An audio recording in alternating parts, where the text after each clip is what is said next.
She is a senior consultant cataract cornea refractive surgeon at the Retina Foundation, Ahmedabad.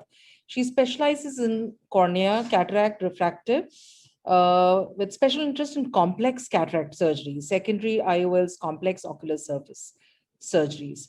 She is going to talk on ocular surface review. When I see ocular surface anywhere, I always feel this is the most important structure. It is the 86% which falls under the meibomian diseases, and it's all about hyperosmolarity, which is going to lead to apoptosis and to lead to a reduced mucin. So it's all a lot to hear on DED. Let's hear you, Dr. Sheetal, to make us crack such diseases. Go ahead. Thank you. Thank you so much, Dr. Aarti. At the outset, am I audible? Yeah. Yeah. Yes. At the outset, I would like to thank Dr. Mohita and the entire WAS team for giving me this opportunity. Ocular surface, as I think a lot of my friends know, that a topic very, very close to my heart. So what do we mean by ocular surface is basically it is conjunctiva cornea and a healthy limbus with healthy limbal stem cells. Now what it does is with the healthy limbal stem cells and the tear film, it maintains the equilibrium of the ocular surface and it helps us to provide the clear vision. Whenever this gets disturbed, we have this plethora of ocular surface disorders which can happen, like a severe dry eye in primary or secondary Sjogren's syndrome, chemical injuries, acute as well as chronic, which can cause a picture like this, where there could be a lot of symblepharons or granuloma formations. Limbal stem cell deficiencies, there could be a lot of reasons like VKCs, like your post-chemical injuries or any kind of systemic conditions. The most deadly disease for me is the ocular cicatricial pemphigoid, because it sometimes not, if not treated early with severe immunosuppression, aggressive immunosuppression, it can lead to blindness very fast. And last but not the least, something like Steven-Johnson syndrome, where you get a lot of dryness, symblepharon, and keratinization of the ocular surface, which could lead to something like a bone dry surface at the end stage.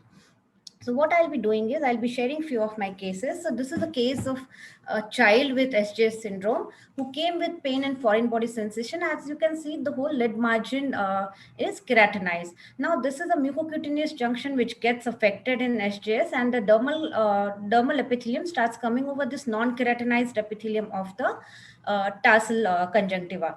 What happens is whenever we blink, this is the area, the mucocutaneous area comes in contact with the ocular surface and it starts breaking your ocular surface and starts affecting it. So when we see these cases early in the stages at something like this, where there are just small erosions in superiorly and inferiorly, this is the right time to do a lid mucous membrane graft, where we obtain a biopsy from lip mucosa or a buccal mucosa.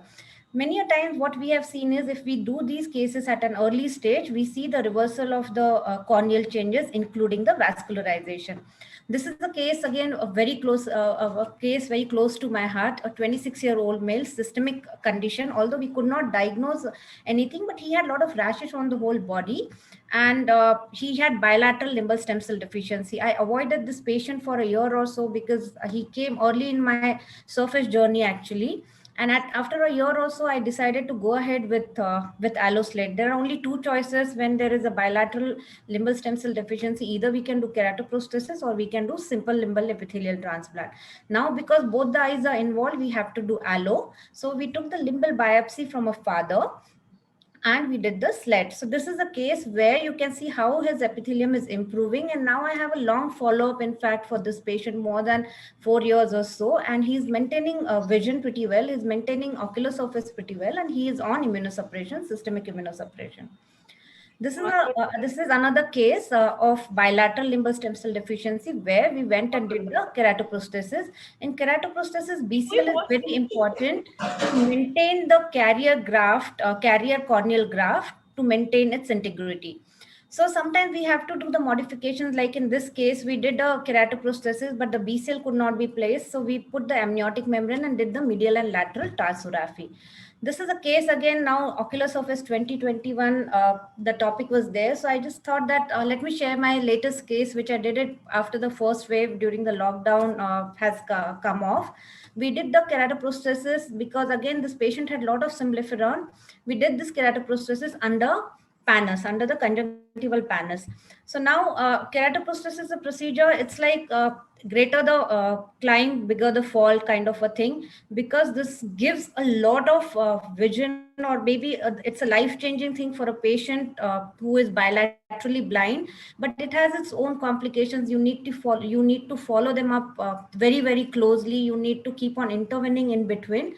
And this is a patient, after initial few follow-ups, we again came up with the second wave and we could not follow up. So this patient now every 10 days sends me this video that and tells me about, you know, his symptoms, his vision, or any other complaint if he has it, and we are following him up like this on this thing. In fact, the photo on this, on the left side, which you see, is he sent it to me today morning.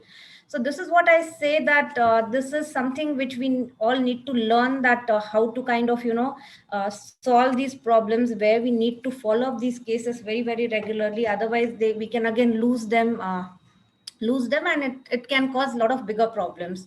Thank you so much.